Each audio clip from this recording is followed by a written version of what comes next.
que é uma bobeira, né? Isso aqui que a gente fez foi uma brincadeira. Por que a gente não tem esse mesmo cuidado para analisar um texto que, inclusive, para alguns é tido como sagrado?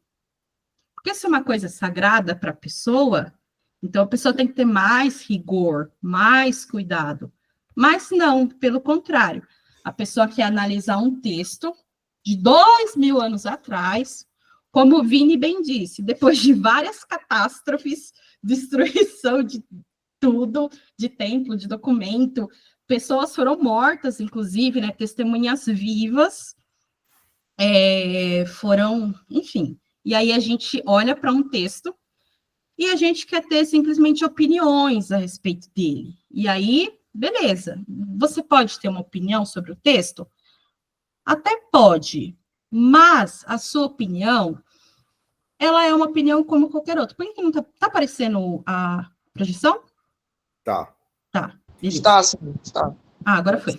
Então, assim... Desculpa, é que eu levantei a mão aqui, só, senão a gente vai perder o fim da meada. Pode falar. Interromper.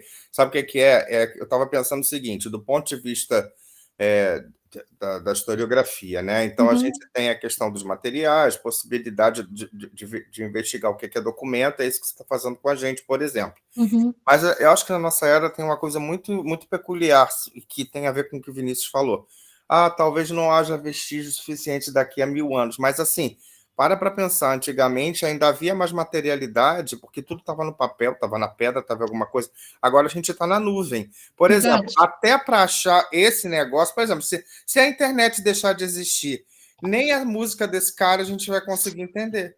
Exatamente. Entende? É só isso que eu queria falar. Ninguém tem nenhum CD físico para enfiar no... Então, eu acho que a gente está caminhando para um futuro que talvez deixe muito menos vestígios que nossos antepassados tenham deixado. É só bem isso. Observado, é isso mesmo. Então, como eu dizia, né, o convite da história e da historiografia para a gente analisar os textos bíblicos como textos antigos, que é o que eles são, é justamente esse apreço, esse zelo. Porque há quem olhe para o estudo da história e fale, esse estudo está deixando a fé, ou está, sei lá, indo contra. Pelo contrário, quem vai contra é quem não tem zelo, é quem não tem rigor científico, de interpretação. Essas pessoas são inimigas do texto. Agora, uma pessoa que... E aí, na pessoa da historiografia, né, como um ente... que vai para o texto e o examina com zelo, com argumentos, que diz algo que o texto diz, esse é um caminho que eu acho mais legal, assim, esse caminho que eu proponho para vocês. Então, vamos lá. O objetivo dessa aula é demonstrar como a morte de Jesus, como um acontecimento histórico, porque a morte de Jesus é um acontecimento historicamente documentado, né? Ela estava diretamente relacionada ao contexto político e social da Palestina romana. Lembra que eu falei que o roça, ele tem um contexto. O Luan Pereira é sertanejo, então é engraçadinho ele dizer roça. Se você tira o contexto, o que fica dessa palavra? Nada. Você olha e fala, roça? Como assim? Nada a ver. Então, trazendo para cá, a vida e a morte de Jesus, ela precisa ser compreendida dentro de um contexto. Senão, o Marcos vai inventar o Jesus que ele quer, o Isaac vai inventar o Jesus que ele quer, e aí vai ser briga, o meu Jesus é mais legal, e a gente não vai chegar ao entendimento do que seria, de fato, um Jesus histórico, um Jesus que foi pessoa, que existiu, e a história se ocupa desse estudo, beleza? Junto à morte de Jesus, que foi um fato histórico, documentado, estudado de forma minuciosa, existia uma pluralidade de movimentos que estavam em curso no século I. Então, no sentido de originalidade ou de pessoalidade, o movimento de Jesus, ele pode ser descrito como, entre aspas, mais um. E aí, novamente, você vai falar assim, então você não gosta de Jesus, então você não gosta de Deus porque você está falando que o movimento de Jesus foi mais um. Não, pelo contrário. Dizer que o movimento de Jesus estava localizado em um contexto e que haviam outros movimentos acontecendo simultaneamente traz a verossimilidade, ou seja, torna o movimento de Jesus mais verdadeiro. Então, você olha em volta, olha, tinha o movimento do fulano, do Beltrano, do outro, então Jesus não era diferentão, Jesus estava somando aquele coletivo. Então, se eu olho para uma documentação histórica e eu vejo que aquele período era um período que produzia movimentos, eu olho para Jesus e o que eu digo? Beleza, é isso. Jesus estava inserido dentro desse contexto. Eu espero que eu tenha me inocentado nesse comentário. Vamos começar do começo. Existe um rei na região lá onde Jesus morava, uma grande região que a gente pode chamar de Palestina, que era chamado de Herodes Magno, ou Herodes o Grande. Magno é uma denominação em latim, mas é Herodes o Grande. Ele foi declarado rei da Judéia pelo Senado romano, ou seja, o Senado de Roma, lá na Europa, na Itália, denominou Herodes lá na Palestina, rei daquele lugar. Depois que esse Herodes morreu, a Palestina virou um barril de pólvora, assim. Por quê? A gente vai entender isso, quem é esse Herodes, por que deu esse bafafá todo. Herodes, ele governou de 37 a.C. a 4, DC aqui, 4 depois de Cristo. E ele é aquele Herodes que é conhecido pelas grandes reformas que ele fez no Segundo Templo, né? Ele fez várias construções grandes, entre elas a reforma do templo. Vocês vão lembrar de uma passagem que Jesus vai com os discípulos no templo e eles são admirados com o templo. Vocês lembram? Que tem aquela fala lá, não ficará pedra sobre pedra? Eles estavam observando justamente essas reformas empregadas pelo Herodes. Então, essas reformas também é um fato histórico, documentado pela história, amplamente documentado. Quando eu falo que é um fato histórico, gente, o que eu quero dizer é que é um fato atestado por outras fontes, além dos evangelhos, né? O evangelho, ele é uma fonte para a gente compreender aquela sociedade e o próprio Jesus histórico, mas ela é uma fonte muito carregada de uma teologia, de uma teologização, de uma coisa mais ligada à fé, à crença. Porque quem escreveu não tinha intenção de fazer um texto histórico, entende? Então, tem história, mas também tem uma camada de fé por cima.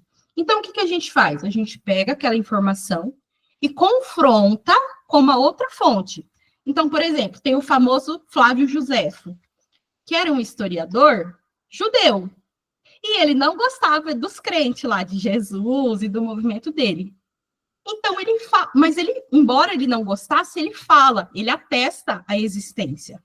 Então, isso a gente vê, porque assim, se ele não estava querendo puxar o saco dos caras e falou dos caras, então pode ser que, entende quais são os caminhos que a gente faz para chegar nesse lugar. O que acontece? O Herodes, ele tinha um problema, entre aspas, que ele não era um judeu etnicamente. Então, ele não tinha nem pai, nem mãe judaica. E lembra? Ele foi nomeado rei da Palestina, lá dos judeus. Ele era de um povo idumeu. E esses idumeus, eles foram convertidos à força, há muitos anos atrás, ao judaísmo. O pai dele é esse Antípatro. Eles habitavam no sul da Judéia. Então, tem aqui um mapinha, porque eu adoro mapas. Ó, se você olhar aqui em cima, tem o Mar Mediterrâneo, o reino de Israel, Samaria, tá vendo? Tá vendo esse reino de Edom aqui embaixo, escuro?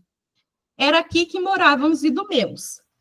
Na história, na lenda, na teoria, no mito, esses habitantes de Edom eram os descendentes de Esaú, então seriam parentes distantes dos judeus, beleza? No século II a.C., eles foram forçados a se tornar judeus. Então, embora etnicamente eles não fossem judeus, na religião eles se tornaram judeus, beleza? Então, só uma perguntinha. Então, Diga. quer dizer que os idumeus pode ter sido um novo nome para os edomitas? Isso, exatamente. Edomita okay. É uma nomenclatura que a gente acha mais bastante antiga. no Antigo Testamento, por exemplo. Beleza. É isso mesmo. que acontece? Essa região lá de Edom, no período helenístico, ela começou a se tornar muito grega, muito helenista. No século II a.C., o João Ícaro I conquistou, e que era um judeu lá da Revolução dos Macabeus, e forçou eles se tornarem judeus também. E aí agora, durante o período romano, foi uma região que ela meio que se sobressaiu, assim, ela se destacou. Por isso, o pai do Herodes caiu nas graças de Roma e foi nomeado um líder na região, e depois dele também o Herodes. Então, foi assim. Foi uma família lá que se destacou, caiu nas graças de Roma, ia fazer o que Roma queria, Roma pega e coloca eles para governar os judeus. Só que vocês sabem que os judeus, lá, né, naquele contexto, eles se importavam muito com a questão da etnia, da etnicidade. Então, é como se eles não aceitassem os idumeus governando sobre eles, porque vocês sabem, eles tinham a ideia de um reino judaico, aquela ideia de um reino de Davi, aquela coisa bem etnocentrada, sabe? Bem, eu sou judeu, eu sou de mãe judia, sangue judeu, esse tipo de coisa. Para completar, a mãe dele era Nabateia, que era um povo árabe, ou seja, pai idumeu, mãe Nabateia, e, enfim, ele não tinha legitimidade diante dos judeus, porque etnicamente ele era essa mistura. O Senado romano declarou ele rei da Judéia em 40, só que ele não tomou posse logo em seguida, né? Ele foi declarado em 37, mas só tomou posse em 40, com a ajuda de tropas romanas. Sozinho ele não ia conseguir governar nada. Quer falar alguma coisa, Fernanda? Oi, eu ia perguntar só se naquele tempo já existia esse conceito, por exemplo, de árabes, porque eu sei que tem uma divisão, porque eu sei que tinham várias tribos, Sim. E dessas tribos cada uma era considerada uma etnia, né? Mas Isso. ainda não existe essa divisão, por exemplo, de árabes e essa separação, exatamente. A etnia dela é Nabateia, do povo nabateu, que hoje a gente, pela geografia, a gente associa a um povo árabe. Mas realmente era uma etnia distinta, digamos assim. Tá bom. Depois de 3 meses de cerco, Roma, com seu poder bélico, a arma mesmo, sabe, exército, conseguiu fazer com que ele chegasse ao poder. Ou seja, para completar, além dele não ser um judeu etnicamente, ele também toma o poder de forma forçada. Mas beleza, ele governou lá, ele era conhecido por ser um cara cruel, ao mesmo tempo ele fez aquelas grandes construções e reformas. Então, por exemplo, tinha uma elite do templo que meio que puxava o saco dele, porque ele reformou o templo, o pessoal era meio dividido. Mas como ele era cruel e governava com mão de ferro, houve uma certa paz, entre aspas, digamos assim. Quando ele morreu, os seus filhos foram nomeados ao poder, né? Então, tinha o Antipas, o Herodes Antipas, na região da Galileia, e o Arquelau, na região da Judéia e de Samaria. Esse segundo, que é o da imagem ali, da fotinha, da moeda, ele era um desastre como governador, sabe? Deu tudo errado no governo dele. Então, Roma também falou, vamos tirar esse menino daí, ele não vai governar mais nada. E a região dele meio que ficou sem governante, né? O governante ali da Judéia e de Samaria seria um governo, tá escrito aqui, deixa eu ver, ó, de um romano que morava na Cesareia Marítima. Então, os assuntos domésticos dos judeus ficariam aos cuidados dos sacerdotes, e esse governante que ficaria mais distante, ele governaria as coisas assim, mais do Estado e tudo mais. Ou seja, houve uma lacuna de poder, um trecho do território sem governo, né, porque se tornou um governo indireto, e, ao mesmo tempo, o outro rapaz lá, que ficou governando, estava governando uma região menor. Ou seja, tudo isso para se desenhar um ambiente de muita revolta, porque assim houve um vazio, digamos assim, de governo. Então o pessoal aproveitou, falou: é agora que nós vai se vingar desses caras, vai tirar esses caras e vamos voltar, né? E aí aquilo que eu falei, o movimento de Jesus, ele não foi único nesse contexto, né? A gente tem bem documentado, porque assim, tiveram outros que a gente não tem o registro, mas documentados. Tem de Judas, o Galileu, ao norte, Simão, a leste, em Pérea, além do Jordão tinha o Astronges, além do Jordão, desculpa, e o Astronges a sul, na Judéia. E também tem o famoso, que a gente conhece, que é o João Batista. Embora na nossa leitura dos evangelhos, João Batista seja tido como um líder inferior a Jesus, porque assim foi escrito, né? Vai vir um depois de mim e tal, e aí a gente entende que era Jesus. No período em que eles viveram, né, o movimento de João Batista era mais forte que o movimento de Jesus. Documentalmente, assim, a partir dos registros, dá para a gente entender isso, que o movimento de João, enquanto eles estavam vivos, enquanto Jesus e João estavam vivos, foi um movimento mais forte, inclusive, que o do histórico. Diga. Desculpa te interromper. Eu ia te perguntar o seguinte, me soa, eu posso estar enganado, mas tem menções, inclusive, bíblicas sobre outros movimentos, né? Eu não lembro qual é a passagem, mas que menciona um tal de Teudas, e, né, enfim, que, comparando, assim, é melhor deixar esse tal de Jesus aí seguir tranquilo, senão a gente mata ele, vira um mártir, né? Igual o Teudas e não sei das quantas.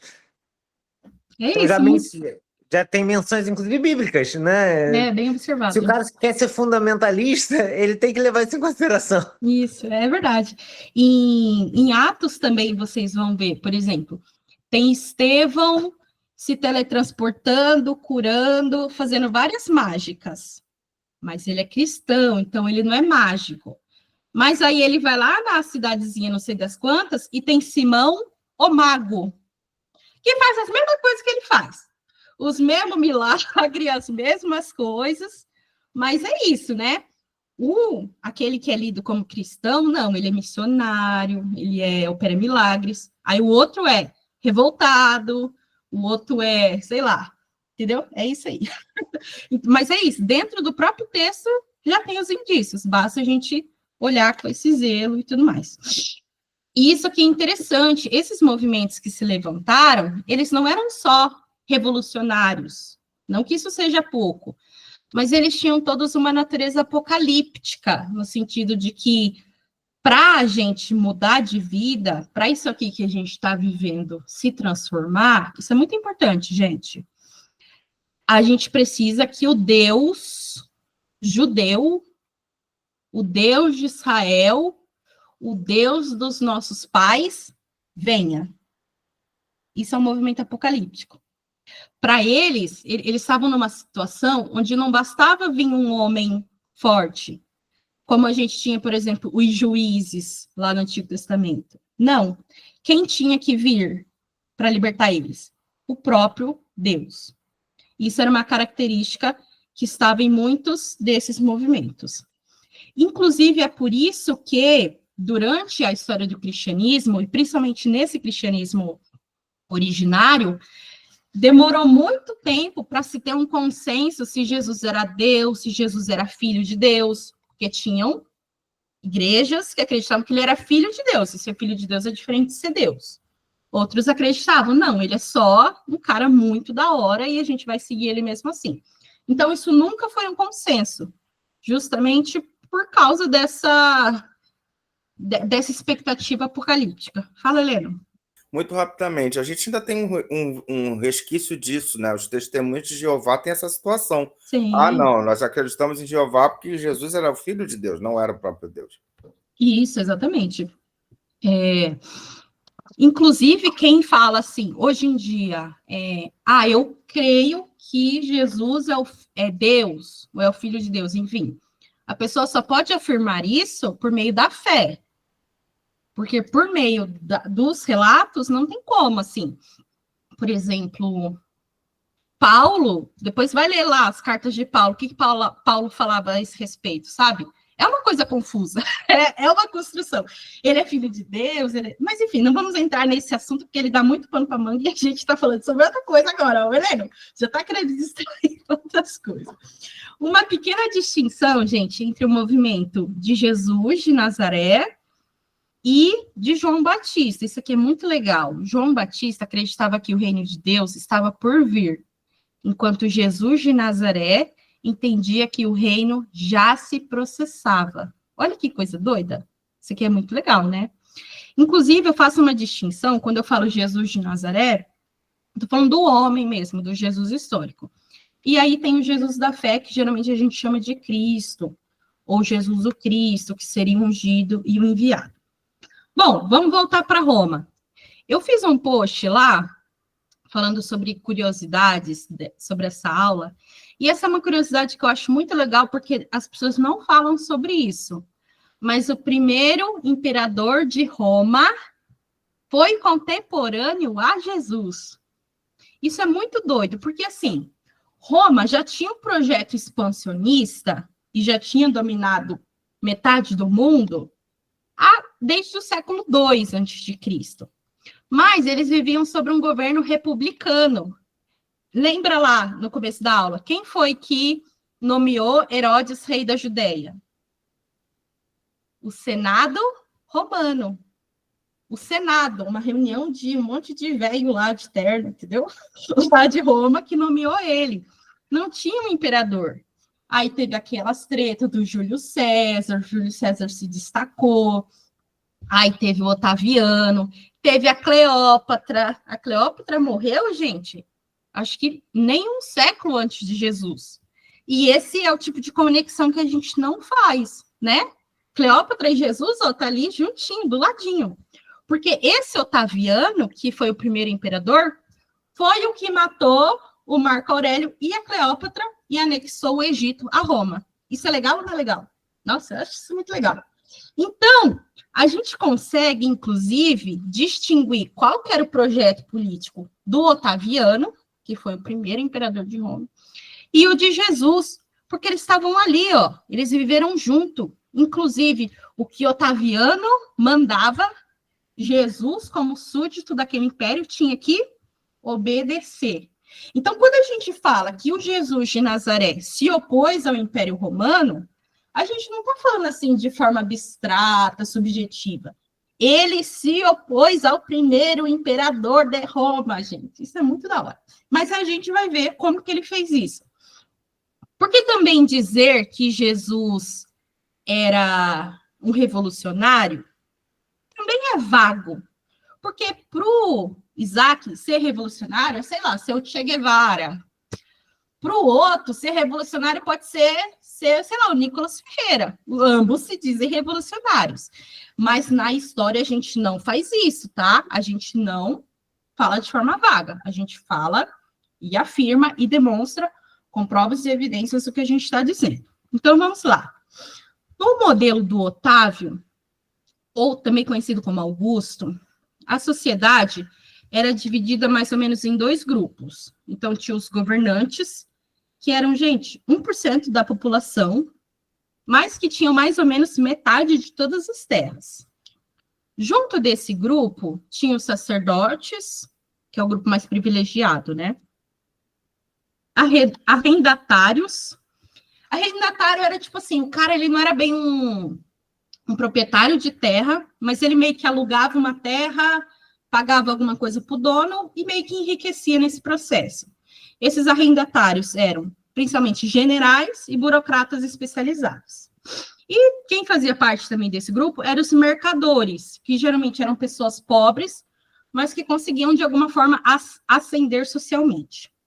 O outro grupo era constituído pelos camponeses, e esses camponeses, diferente dos arrendatários, que conseguiam produzir algum excedente, esses camponeses, eles tinham uma produção de subsistência. Tudo que eles produziam era para comer, eles não conseguiam fazer além disso. Tinha também os artesãos, e junto desse segundo grupo, tinha uma parcela ali de 10% da população, que era o pessoal capenga, assim, rejeitado. que eram os mendigos, criminosos de forma geral, mas principalmente ladrões, trabalhadores diaristas, guardem isso, e escravos, tá bom? Enquanto esse era o modelo pregado por Otaviano, que é esse moço aqui da foto, Jesus tinha uma outra agenda, que era uma agenda ancorada na igualdade e na justiça. E em todos os seus ensinamentos, e a gente vai ver agora quais são os ensinamentos diretamente ligados ao Jesus histórico, eles pregavam a integração entre os membros, sem fazer distinção social e com fácil acesso à produção. Então, vejam, essa agenda de Jesus, essas características, eu não tirei da minha cabeça, eu não inventei, esse não é o Jesus que eu quero construir. Eu vou mostrar agora para vocês 5 parábolas que, pela historiografia, são autenticamente atribuídas ao Jesus histórico. As outras a gente não sabe ainda, mas essas são irredutivelmente atribuídas a ele. E a partir delas, a gente consegue dizer qual que era a mensagem de Jesus. Deu para entender o método? Deu para entender? Vamos lá. Antes da gente falar das parábolas, tem 2 palavras que elas são... elas estão na documentação mais antiga que a gente tem. Então, com cruzamento de fontes, cruzamento de informações, os historiadores conseguiram cravar que essas 2 mensagens são do Jesus histórico. A primeira é a mensagem das bem-aventuranças, e a segunda é a de Jesus com as crianças. Então, a primeira, a gente tem aqui, bem-aventurados os mendigos, porque vosso é o reino do céu, bem-aventurados os que agora tendes fome, porque sereis saciados, e bem-aventurados os que chorais agora, porque rireis. E a segunda passagem é: apresentaram-lhe umas crianças para que ele as tocasse, mas os discípulos repreenderam aqueles que as tinham trazido. Vendo isso, Jesus indignou-se e disse: deixai vir a minhas crianças e não as afastais, porque delas e de pessoas como elas é o reino de Deus. Então, se a gente voltar lá, nesse grupo aqui do Otávio, tô falando Otaviano porque é latim, né? Eu tô gastando meu latim aqui, mas é Otávio em português. Qual era o grupo que Jesus defendia? O grupo dos governantes, deixa eu ver aqui, sacerdotes, arrendatários, generais, burocratas, ou os mendigos, os fora da lei, os escravos e os trabalhadores? O segundo grupo, correto? Eu falei e eu provei. Mas vamos adiante que não é só isso. Essas são as 2 mensagens, digamos assim, ditos de Jesus, esses 2 que são atribuídos ao Jesus histórico. Mas, para além deles, a gente também tem, as parábolas, tá bom? Essas 5 aqui. Agora, prestem muita atenção. E depois disso, a gente já vai encerrar. Vamos analisar, do mesmo jeito que a gente analisou a música do Tigrinho. A parábola do bom samaritano é aquele que o moço samaritano estava em viagem, estava numa estrada, bateram nele, ele quase morreu, aí passou um sacerdote, o levita, não ajudaram. Desculpa, esse cara era judeu, né? Aí depois passou o bom samaritano, um samaritano que tecnicamente era inimigo, ajudou. Essa história, tá? Resumindo, acho que todo mundo conhece. Essa história, ela tem elementos que nos mostram muita proximidade com a Palestina lá do Jesus histórico. Por exemplo, estradas como sinônimo de perigo. Então, viajar numa estrada sozinho não era uma ideia legal. Salteadores eram uma realidade. O sacerdote e o levita, a gente sabe que tinha naquela sociedade. O samaritano como a representação de um inimigo. A figura da estalagem, né, que é uma hospedagem ali para a pessoa pernoitar. E o denário, né, o dinheiro usado naquela região e por aquelas pessoas. Então, você vê aqui que essa história, ela tem elementos que são próprios da vida de Jesus. Eu vou falar um outro exemplo para fazer um contraste.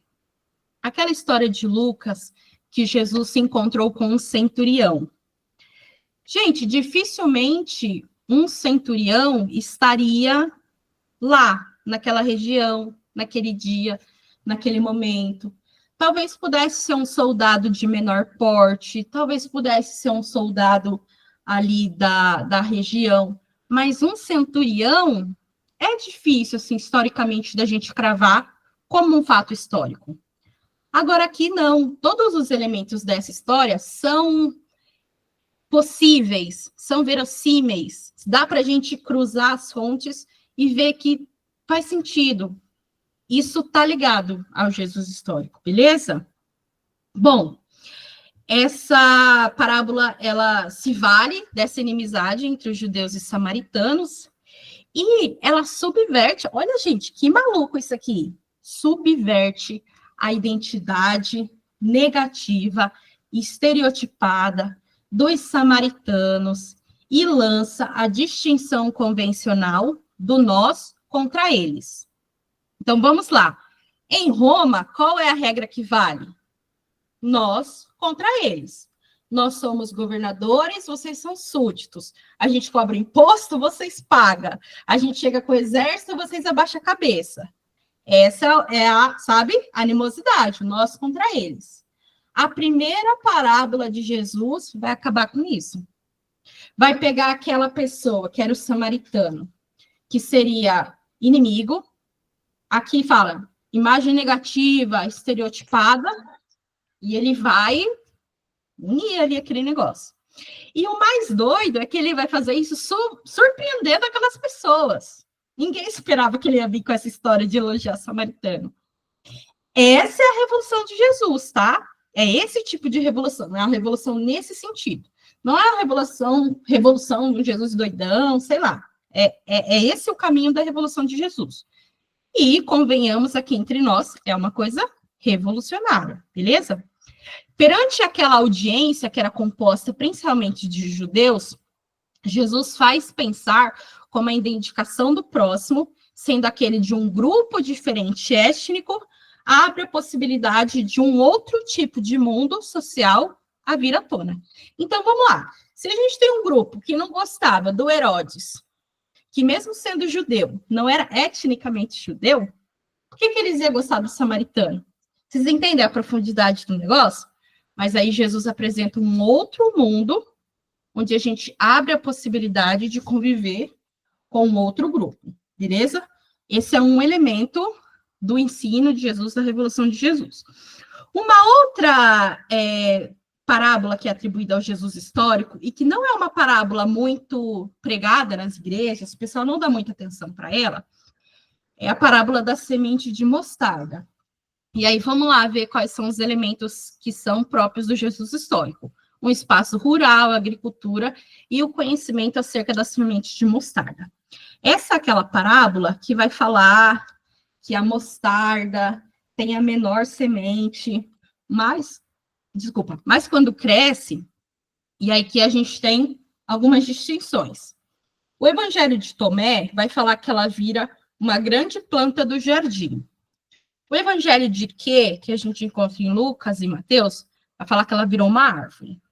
E Marcos vai falar que ela virou a maior das plantas do jardim. Convenhamos que entre uma grande planta do jardim e uma árvore, e a maior de todas as plantas do jardim, há uma diferença. Não é a mesma coisa. Inclusive, se você der um Google agora aí e pesquisar pé de mostarda, você vai ver que ela não é uma árvore. Ela é uma hortaliçazinha assim, tipo um arbusto. Então, você vê que Lucas e Mateus dão uma inflada no negócio. Marcos também, a maior das plantas do jardim, não sei. Independente do que você possa pensar aí que signifique essa parábola, uma coisa que eu queria chamar a atenção aqui nesse momento é que a semente de mostarda, Jesus compara com o reino de Deus, que é essa grande mensagem que ele vem pregar. E Timóteo, parece que ele é o mais sincero e o mais honesto quando ele vai falar do tamanho da planta. É uma grande planta do jardim. Não é a maior de todas e muito menos é uma árvore. Então, pensa agora no reino de Deus. Pensa aí agora, o que é o reino de Deus? Jesus falou, palavras de Jesus, que ela é uma grande planta do jardim. Não é uma árvore, e também não é a maior das árvores do jardim, como os evangelistas quiseram quiseram colocá-la na frente. Mas reflita sobre isso, depois, se você quiser fazer um estudo só sobre essa parábola, você faz, tá bom? Terceira parábola, dos trabalhadores da vinha. Gente, essa parábola aqui é para acabar com tudo. É aquela que Jesus foi na rua, chamou os trabalhadores, e aí, porque ele chamou 8 horas da manhã, ele pagou um dinheiro, e porque trabalhou 20 minutos no final do dia, ele pagou o mesmo dinheiro. Gente, essa parábola é para deixar todo mundo com raiva. E tal como todas as outras parábolas de Jesus, ela causa uma doideira assim na cabeça dos espectadores, porque é isso. Gente, eu juro para vocês, ninguém estava esperando por essa reviravolta, sabe? Essas histórias de Jesus tinham uns plot twist difícil de aguentar, difícil de engolir, difícil de encarar. Imagina você, o cara foi, te procurou na rua, chegou lá, você estava com aquela plaquinha, preciso de trabalho, você trabalhou o dia inteiro no sol, e aí você ganhou, tem um valor lá, mas eu não lembro agora quanto que era. E aí o cara chegou no final do dia, trabalhou 20 minutos, ganhou o mesmo dinheiro. Difícil, né? Tem essa interpretação que acho que foi o Wallace falou aqui, para romper com a ideia de meritocracia.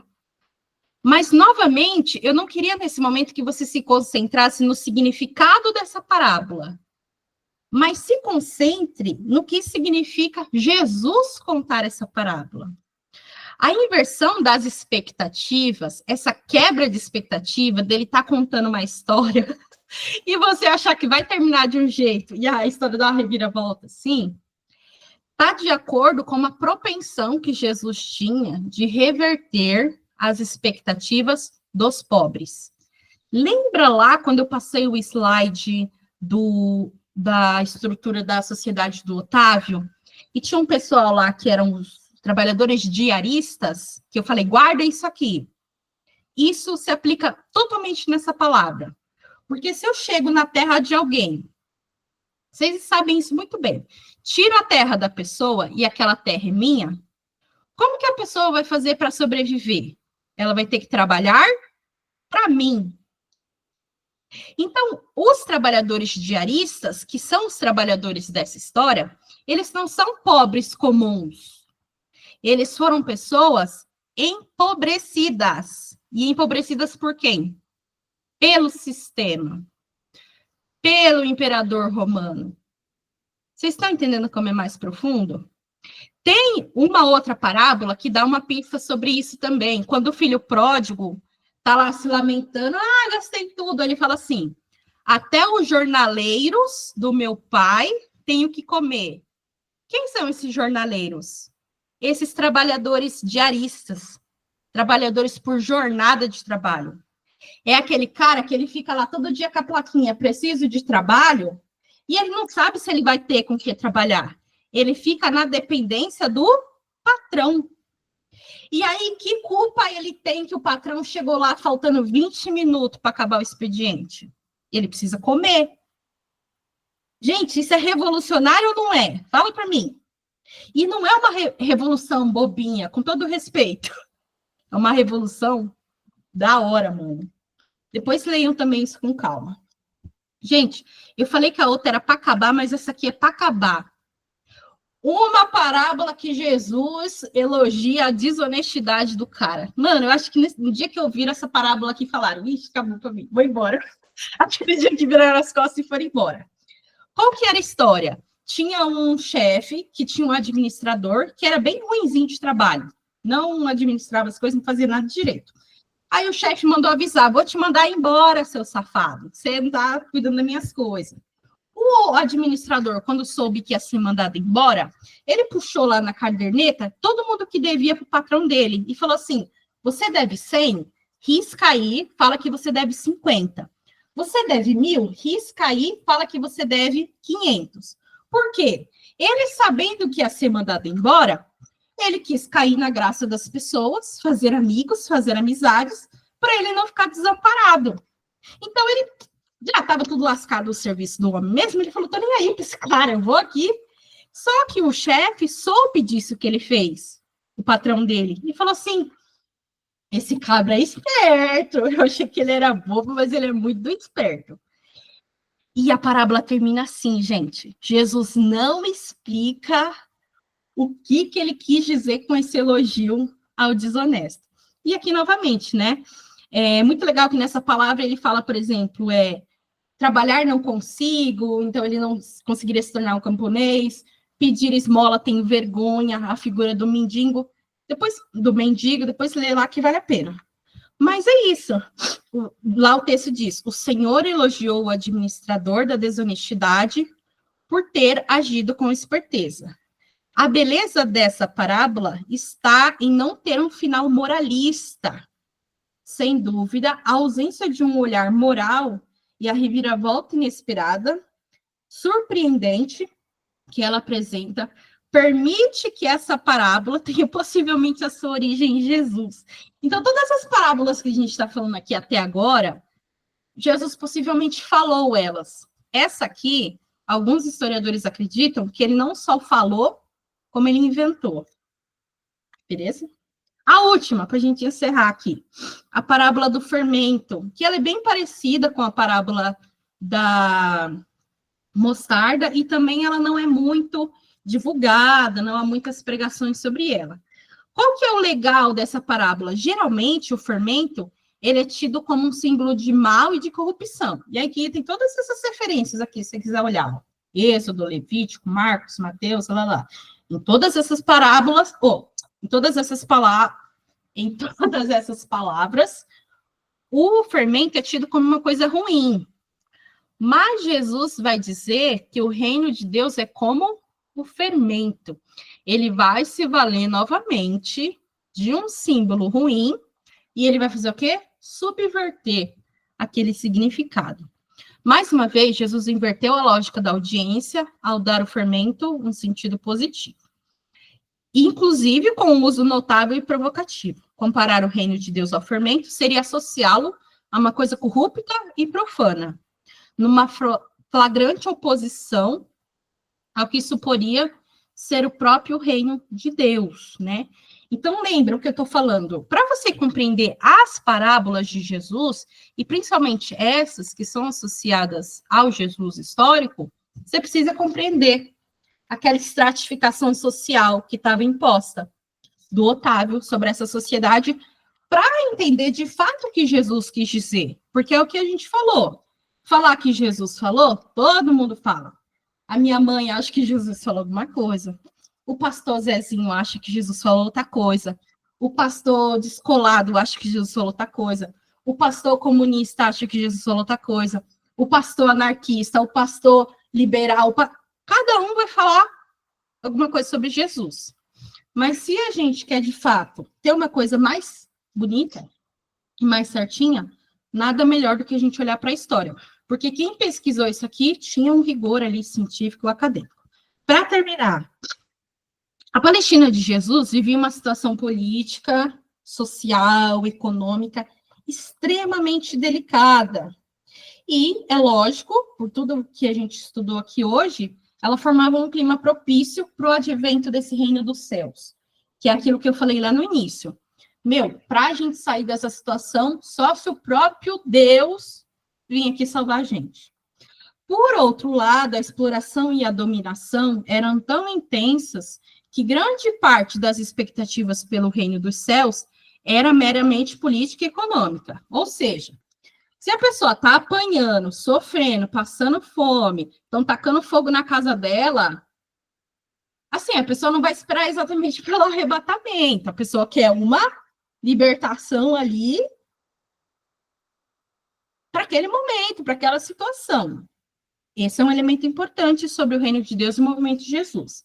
Mas não se engane, embora muitas pessoas conservassem fortemente essas expectativas políticas, econômicas, imediatas, esse não era o único elemento, tá? A gente também não pode colocar a mensagem do reino dos céus numa esfera apenas transcendente, então não é só uma coisa do porvir, como era, por exemplo, o movimento de João Batista, lembra? Que era uma coisa que ainda vai acontecer, tá? Então não dá para dizer que era só transcendente, não dá para a gente reduzir também ao campo político, econômico, social e religioso. A transcendência, que é aquilo que está para além, para o espiritual, para o celestial, para o divino, para o sobrenatural, e a imanência devem se relacionar numa perspectiva do reino de Deus. Então, você chega e fala para mim, tá bom, o que era o reino de Deus para aquele povo que seguiu Jesus lá na Palestina do século I? Aí eu vou falar para vocês. Uma junção de expectativas terrenas, políticas, econômicas, de libertação, e também uma expectativa transcendental. Isso é um outro elemento que eu acho muito importante a gente entender, que quem tem respostas fáceis e diz que uma coisa é só uma coisa, e bate o martelo e fala, é isso, desconfia dessa pessoa. Porque o que a gente percebe com um estudo minucioso, científico, focado, é isso, que as coisas têm muitas nuances, sabe? Lembra lá da nossa dinâmica do tigrinho. O que tigrinho pode significar? Um animal? Uma marca de roupa? Um prato culinário? Entendeu? Existem nuances no trabalho histórico, né, historiográfico. Então, o reino de Deus, para aquelas pessoas, era assim, enxergado como uma coisa transcendental e uma coisa terrena. E, por fim, o reino de Deus, ele era uma mensagem que ia na contramão do reino dos homens. Não só na contramão do reino romano, na contramão do reino dos homens. Porque todo mundo aqui acha errado elogiar um trabalhador desonesto, não é verdade? Ou alguém aqui ia chegar no seu funcionário que está te roubando e falar, parabéns, você é muito legal. Não ia. Duvido que alguém aqui ia. O mais anarquista que o Vini não ia fazer isso, entendeu? Mesmo sendo para frentex e tudo mais, não ia. Então é isso, Jesus, ele não subverte só a lógica do Império Romano, ele subverte a lógica dos homens. E aí, para a gente entender o que isso significa, a gente vai ter que estudar mais, ler mais, pesquisar mais, comparar mais, confrontar as fontes. Mas é isso, tá bom? Essa comunidade era composta por diversos grupos na mentalidade do antirreino, que eram vistas como indignas e pecadores excluídos do templo, estrangeiros, gentios e crianças. Então, dentro daquele grupo lá, que para o Império Romano eram pessoas desprovidas de humanidade, como as crianças, por exemplo, Jesus subverteu, falou, deixai a vir a mim, e para participar do reino tem que ser parecida com elas. Vou encerrar aqui, porque senão não vai dar tempo vocês falarem. Mas é isso, ó. Vou mostrar novamente. Jesus de Nazaré, o que a história tem a dizer sobre ele, foram as bibliografias que eu utilizei para essa aula, e cristianismos e judaísmos antigos e interações culturais na bacia mediterrânea. Beleza? Essa é a bibliografia, agradeço. E a gente tem 10 minutinhos, se alguém quiser falar alguma coisa. Por favor, levanta a mãozinha para a gente encerrar. Diga, Wallace. Boa noite. Só parar a gravação, né? Tem que parar, né?